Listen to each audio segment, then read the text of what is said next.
Welcome back to real knowledge world. History class 10 का lesson 7 व्यापार एवं भूमंडलीकरण अपने आप में अति महत्वपूर्ण अध्याय। और इसके पहले अध्याय 1 से अध्याय 6 तक जो आपको हो चुका है उसको भी आप जरूर देखिए, जिसका लिंक जो वीडियो के डिस्क्रिप्शन बॉक्स में दिया गया है। ये आपका क्लास 10 का लेसन 7 है हिस्ट्री का, और यह वीडियो क्लास 10th और ST दोनों के लिए होगा। ठीक है, ये वीडियो क्लास 10th के लिए भी होगा और ST के लिए भी होगा।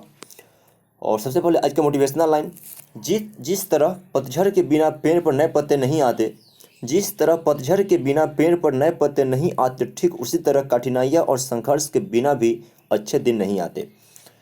तो यदि आज परेशानी है ठीक साथियों, तो उसका ठीक है डट कर मुकाबला कीजिए, सफलता जो है ज़रूर आपको प्राप्त होंगी। जो भी फ्रेंड्स नए होंगे वो सब्सक्राइब करके बेल आइकन में प्रेस कर लेंगे, तो सब्सक्राइब भी कर लीजिए और बेल आइकन में प्रेस कर लीजिए, ताकि जितने भी हमारे अपडेट्स हो उसको वो आपको प्राप्त होता रहे।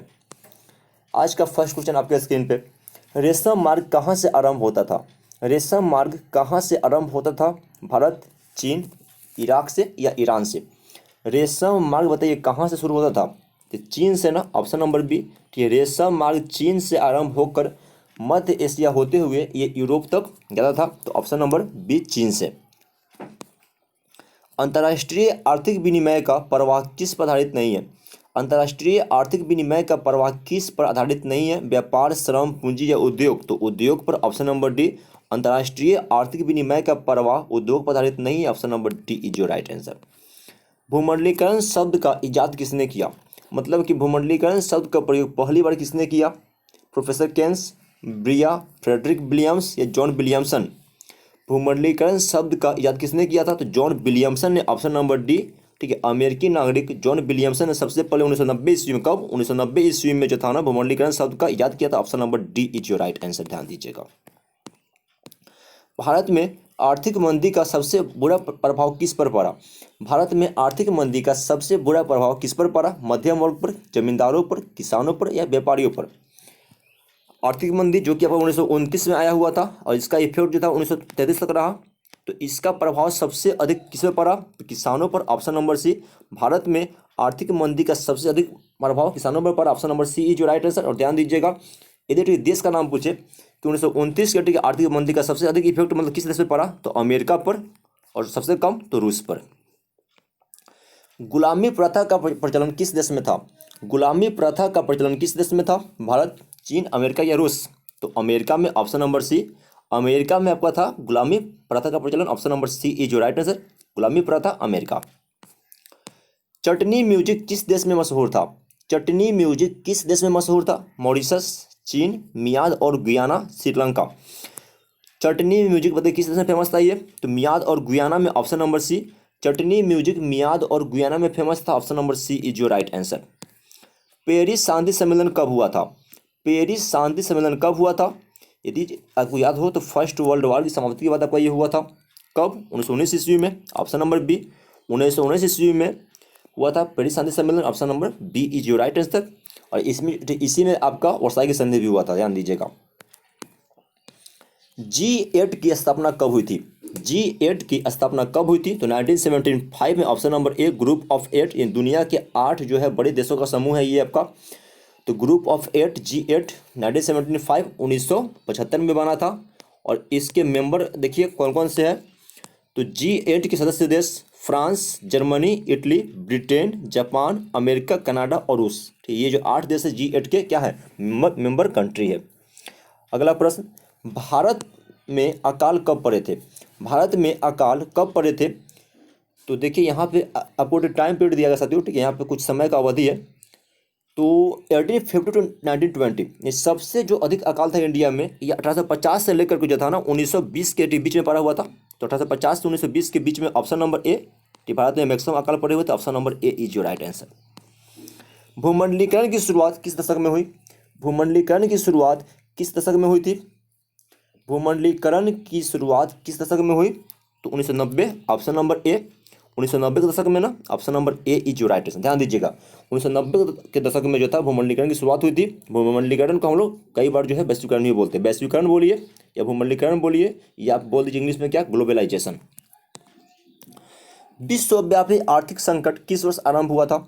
विश्वव्यापी आर्थिक संकट किस वर्ष आरंभ हुआ? मतलब कि इसे शुरू होने का वर्ष पूछ रहा है ना, तो 1929, ऑप्शन नंबर सी। 1929 में जो था ना, 1929 में आपका क्या आया था, विश्वव्यापी आर्थिक संकट शुरू हुआ था, ऑप्शन नंबर सी। और ये कब तक रहा, तो 1929 से 1933, मतलब कि 1933 तक रहा ये, option number C is your right answer. विश्व बाजार के स्वरूप का आधार क्या था, विश्व बाजार के स्वरूप का आधार क्या था, रेशम उद्योग, लोहा उद्योग, कोयला उद्योग या वस्त्र उद्योग। विश्व बाजार के स्वरूप का आधार क्या था, तो वस्त्र उद्योग, ऑप्शन नंबर डी।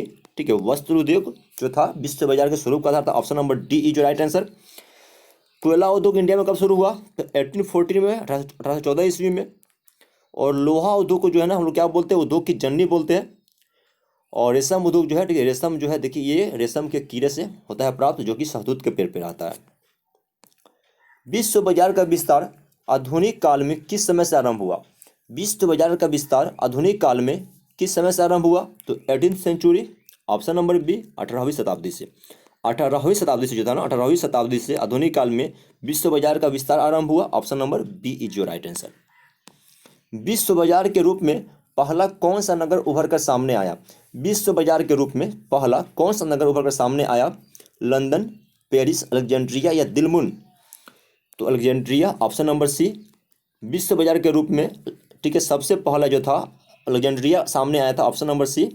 सबसे पहला उभर कर सामने आने वाला शहर अलेक्जेंड्रिया था, ध्यान दीजिए, अलेक्जेंड्रिया। वह देश जिस पर आर्थिक मंदी का प्रभाव बिल्कुल नहीं पड़ा कौन था, वह देश जिस पर आर्थिक मंदी का प्रभाव बिल्कुल नहीं पड़ा, बताइए कौन सा देश था वो, तो रूस, ऑप्शन नंबर डी। ठीक है, रूस पर 1929 के आर्थिक संकट का प्रभाव बिल्कुल नहीं पड़ा था, ऑप्शन नंबर डी। और अमेरिका पर इसका इफेक्ट सबसे अधिक पड़ा हुआ था, ध्यान दीजिएगा। अमेरिका के किस राष्ट्रपति ने न्यू डील नवीन आर्थिक नीतियों को लागू किया, अमेरिका के किस राष्ट्रपति ने न्यू डील को लागू किया था, राष्ट्रपति Nixon, George Washington, Franklin D Roosevelt या जॉर्ज बुश, किसने, तो फ्रैंकलिन डी रूजवेल्ट ने, ऑप्शन नंबर सी। अमेरिकी राष्ट्रपति फ्रैंकलिन डी रूजवेल्ट ने न्यू डील लागू किया था कब, 1932 ईस्वी में, 1932 में न्यू डील लागू किया किसने, तो फ्रैंकलिन डी रूजवेल्ट ने। देखिए, ठीक है साथियों, ये ठीक है, देखिए ये जो न्यू डील है, पता है क्या होता है, आखिर होता क्या है, तो जन कल्याण की एक बड़ी योजना से संबंधित नई नीतियां, जिसमें आर्थिक क्षेत्र के अलावा राजनीतिक और प्रशासनिक नीतियों को भी नियमित किया गया था, उसको बोलते हैं न्यू डील। ठीक है, और इसके अलावा ये भी ध्यान दीजिएगा कि राष्ट्रपति निक्सन के समय में जो था ना, राष्ट्रपति जो था निक्सन, ठीक है, आर निक्सन, तो इनके समय में जो था ना, क्या हुआ था आपका, तो वियतनाम युद्ध की समाप्ति हुई थी, वियतनाम युद्ध की समाप्ति हुई थी राष्ट्रपति निक्सन के समय में। दक्षेस की स्थापना किस वर्ष हुई, दक्षेस की स्थापना कब हुई थी, देखिए ये इसी को ठीक हम इंग्लिश में बोलते हैं सार्क, क्या बोलते हैं, सार्क बोलते हैं, SAARC, ठीक है, सार्क बोलते हैं। तो अब तो ठीक है, आपको समझ में आ रहा होगा, बताइए दक्षेस की मतलब स्थापना कब हुई थी, मतलब कि सार्क का स्थापना कब हुआ था, सार्क मीन्स क्या, south Asian association for regional cooperation, south Asian association for regional cooperation, ठीक है, दक्षिण एशियाई क्षेत्रीय सहयोग संगठन।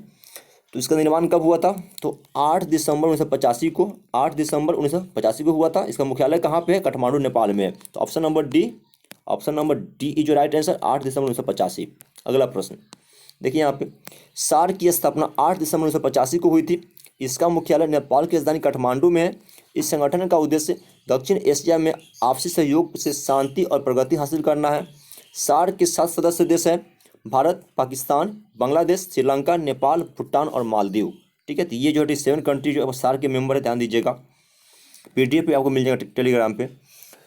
आधुनिक युग में अर्थव्यवस्था के क्षेत्र में होने वाली सबसे बड़ी क्रांति कौन थी, आधुनिक युग में अर्थव्यवस्था के क्षेत्र में होने वाली सबसे बड़ी क्रांति बताइए कौन थी, तो औद्योगिक क्रांति, ऑप्शन नंबर बी।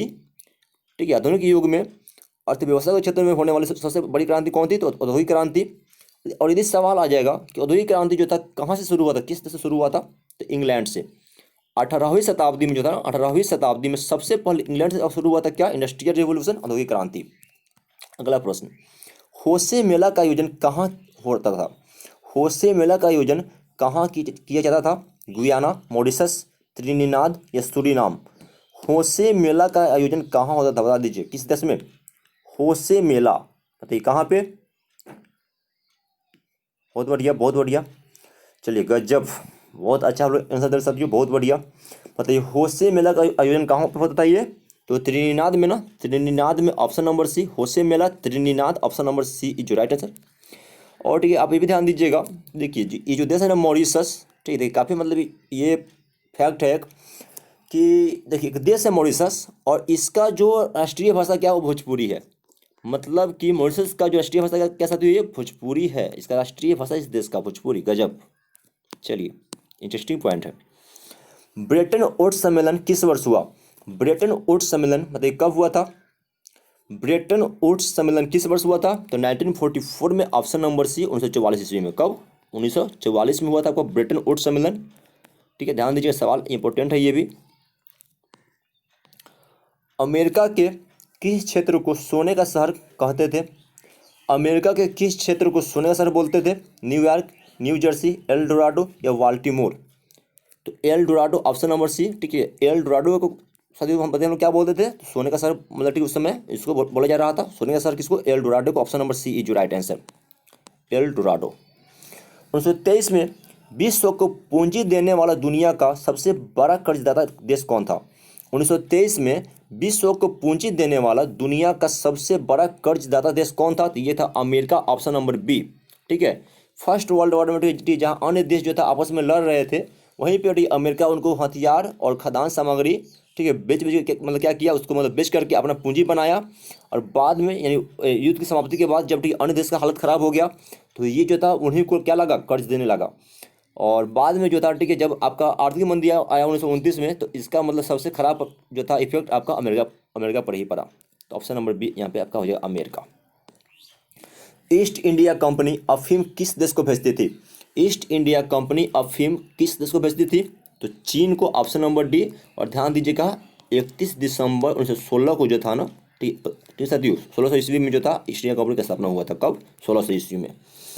तो ये जो था चीन को अफीम भेजती थी, ऑप्शन नंबर डी। आर्थिक संकट यानी आर्थिक मंदी के कारण यूरोप में कौन सी नई शासन प्रणाली का उदय हुआ? आर्थिक संकट के कारण यूरोप में कौन सी नई शासन प्रणाली का उदय हुआ? तो फांसीवादी नाजीवादी शासन, ऑप्शन नंबर सी, फांसीवादी नाजीवादी शासन। ध्यान दीजिएगा, बताइए फांसीवाद कहाँ पे था? फांसीवाद इटली में था, बेनिटो मुसोलिनी के नेतृत्व में। इटली में बेनिटो मुसोलिनी के नेतृत्व में था आपका फांसीवाद। और नाजीवाद कहाँ पे? तो जर्मनी में हिटलर के नेतृत्व में, एडोल्फ हिटलर। कॉर्न लॉ किस देश में पारित किया गया था? कॉर्न लॉ, कॉर्न कानून जो था ना, ये किस देश में मतलब लागू हुआ था? ये फ्रांस, जर्मनी, रूस या ब्रिटेन? तो ब्रिटेन में था आपका corn law, option number D. ठीक, कॉर्न लॉ जो था ना, कॉर्न लॉ, कॉर्न मीन्स क्या होता है आपका? कॉर्न का मतलब होता है अनाज, दाना। ठीक है, तो कॉर्न लॉ कहाँ पर था? ब्रिटेन में। आलू अकाल किस देश में पड़ा? आलू अकाल किस देश में बताइए हुआ था? आलू अकाल किस देश में हुआ था ये? तो आयरलैंड में, ऑप्शन नंबर बी। ठीक है, आयरलैंड में हुआ था आलू अकाल, option number B is your right answer. Pasta Italy में किसके द्वारा ले जाया गया? पास्ता इटली में किसके द्वारा ले जाया गया? तो अरबों के द्वारा, ऑप्शन नंबर बी। ठीक है, पास्ता जो था इटली में, ये जो अरबी लोग थे ना, वो लेके आए थे, option number B is your right answer. प्रथम विश्व युद्ध की समाप्ति के बाद किसके द्वारा यूरोप की अर्थव्यवस्था को पुनर्जीवित करने का प्रयास किया गया? बताइए, फर्स्ट वर्ल्ड वॉर, प्रथम विश्व युद्ध की समाप्ति के बाद किसके द्वारा यूरोप की अर्थव्यवस्था को पुनर्जीवित करने का प्रयास किया गया? तो अमेरिका। बताए थे ये जो था मतलब सबको कर्ज दे रहा था, option number C is right answer, America था। कच्चा कपास का निर्यात 1800 ईस्वी से लेकर 1872 के बीच 5% से बढ़कर कितना परसेंट हो गया? कच्चा कपास का निर्यात 1800 से लेकर 1872 के बीच 5% से बढ़कर कितना परसेंट हो गया था? ये मतलब कितना ये हो गया? तो 35%, ऑप्शन नंबर बी 35% हो गया था, 5% से बढ़कर। 1820 से 1914 के बीच विश्व व्यापार में कितना गुना की वृद्धि हो चुकी थी? 1820 से 1914 के बीच विश्व व्यापार में कितने गुना की वृद्धि हो चुकी थी? तो लगभग 25 से 40 गुना ना, ऑप्शन नंबर बी 25 से 40 गुना, option number B is your right answer. अमेरिकी मुद्रा का नाम क्या है? अमेरिकी मुद्रा का नाम क्या है? ये तो डॉलर है, ऑप्शन नंबर बी। ठीक है, डॉलर जो है ना, डॉलर ये मुद्रा है अमेरिका का। ठीक है, रूबल रूस का है। ठीक है साथियों, ध्यान दीजिएगा। और पौंड जो है आपका इंग्लैंड का है, मार्क आपका जर्मनी का हो जाएगा। भारत में केनाल कॉलोनी किस प्रांत में बनाई गई थी? भारत में केनाल कॉलोनी किस प्रांत में बनाई गई थी? तो पंजाब में, ऑप्शन नंबर ए। केनाल कॉलोनी पंजाब में बनाई गई थी, option number A is your right answer. Canal colony Punjab, ध्यान रखिएगा। द्वितीय महायुद्ध के बाद यूरोप में कौन सी संस्था का उदय आर्थिक दुष्प्रभावों को समाप्त करने के लिए हुआ? यानी सेकेंड विश्व युद्ध, ठीक है, सेकेंड वर्ल्ड वॉर, द्वितीय विश्व युद्ध।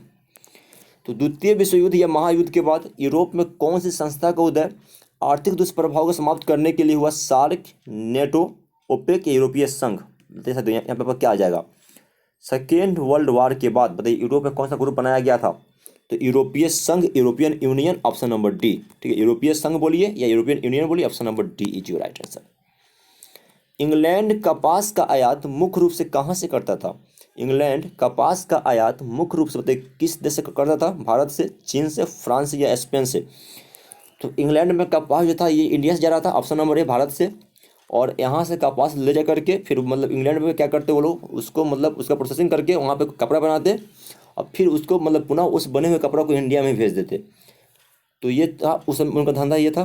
तो भारत से ऑप्शन नंबर ए। तो इंग्लैंड जो था ना कपास का आयात ये भारत से करता था, option number A is your right answer. Bharat के किस प्रदेश से अधिकांश गिरमिटिया श्रमिक बाहर ले जाए गए? भारत के किस प्रदेश से अधिकांश गिरमिटिया मजदूर बाहर ले जाए गए? तो Uttar Pradesh, option number D. ठीक है, उत्तर प्रदेश के पूर्वी क्षेत्र और बिहार के पश्चिमी क्षेत्र। ठीक है, ध्यान दीजिएगा, उत्तर प्रदेश के पूर्वी क्षेत्र से और बिहार के पश्चिमी क्षेत्र से जो है ना गिरमिटिया मजदूर बाहर ले जाए गए। मतलब वैसा मजदूर जिसको एक अनुबंध के तहत, ठीक है, 10 साल के लिए, ठीक है, 5 वर्ष के लिए, मतलब समय जो है फिक्स करके, ठीक है, ले जाया गया ना विदेशों में ठीक काम करवाने के लिए, तो उसको बोला गया गिरमिटिया मजदूर बोला गया। धन निष्कासन के सिद्धांत का प्रतिपादन किसने किया था? धन निष्कासन के सिद्धांत का प्रतिपादन किसने किया था? फिरोज शाह मेहता, बाल गंगाधर तिलक, दादाभाई नौरोजी, महात्मा गांधी। तो भारत के वयोवृद्ध पुरुष और सरदार वल्लभ भाई पटेल ने, सॉरी माफ़ कीजिएगा, ठीक है, यहाँ पे क्या जाएगा? Dadabhai Naoroji, option number C. ठीक है, भारत का वयोवृद्ध पुरुष, ठीक है, दादाभाई नौरोजी यानी grand old man of India, इनको बोलते हैं क्या? वयोवृद्ध पुरुष, Dadabhai Naoroji, option number C. इन्होंने क्या किया था? धन निष्कासन का सिद्धांत का प्रतिपादन किया था, धन निष्कासन का सिद्धांत किया था। आर्थिक महामंदी का विश्व अर्थव्यवस्था पर क्या प्रभाव पड़ा? आर्थिक महामंदी का विश्व अर्थव्यवस्था पर क्या प्रभाव पड़ा था? तो बेरोजगारी आई थी, ऑप्शन नंबर डी। बेरोजगारी जो थी काफ़ी देखने को मिली थी, option number D is your right answer. बाजार का स्वरूप विश्वव्यापी किस क्रांति के बाद हुआ? बाजार का स्वरूप विश्वव्यापी किस क्रांति के बाद हुआ था? तो औद्योगिक क्रांति के बाद, ऑप्शन नंबर ए। और यदि सवाल आ जाएगा कि औद्योगिक क्रांति सबसे पहले किस देश में आया, तो इंग्लैंड में कब आया? तो 18वीं शताब्दी में सबसे पहले इंग्लैंड में आपका आया इंडस्ट्रियल रिवोल्यूशन, औद्योगिक क्रांति, ध्यान दीजिएगा। अलेक्जेंड्रिया किस शहर के मुहाने पर बसा हुआ था? अलेक्जेंड्रिया किस शहर के मुहाने पर बसा हुआ था? देखिए ये जो था ना, देखिए ये बताइए आपका क्या है? तो ये जो था आपका विश्व का, ये प्रथम विश्व बाजार था अलेक्जेंड्रिया, प्रथम विश्व बाजार के रूप में ये उभर कर शहर सामने आया हुआ था। और ये जो था बताइए, सवाल यहाँ पे ये है आपका कि ये किस शहर के मुहाने पर बसा हुआ था? किस समुद्र के, किस सागर के? काला सागर, लाल सागर, अरब सागर या भूमध्य सागर? तो लाल सागर, ऑप्शन नंबर बी। अलेक्जेंड्रिया लाल सागर के मुहाने पर बसा हुआ था, ऑप्शन नंबर बी, लाल सागर। और ये विश्व का प्रथम जो था ना, ये प्रथम विश्व बाजार था। कॉर्न लॉ द्वारा ब्रिटेन में किस अनाज का आयात प्रतिबंधित कर दिया गया? यानी कॉर्न लॉ जो था इसके द्वारा ब्रिटेन में किस अनाज का आयात पर बैन लगा दिया गया? तो मक्का पर, ऑप्शन नंबर सी, मक्का के आयात पे, option number C is your right answer. बृहत उत्पादन की नीति किसने अपनाई? बृहत उत्पादन की नीति किसने अपनाई थी? तो हेनरी फोर्ड ने, अमेरिका में, ऑप्शन नंबर सी। ठीक है, हेनरी फोर्ड ने जो था ना, हेनरी फोर्ड ने बृहत उत्पादन की नीति अपनाई थी। और ये कहाँ के थे? तो ये अमेरिकी थे, option number C. The commerce of nation पुस्तक के लेखक कौन है? द कॉमर्स ऑफ नेशन पुस्तक बताइए लेखक कौन है? तो कार्डलिफ, ऑप्शन नंबर बी। ठीक है, कार्डलिफ जो है ना, कार्डलिफ द कॉमर्स ऑफ नेशन पुस्तक का लेखक है। अर्थशास्त्र, देखिए अर्थशास्त्र का जो जनक है, फादर, मतलब किसको बोलते हैं हम लोग? जनक, फादर अर्थशास्त्र का बोलते हैं एडम स्मिथ को।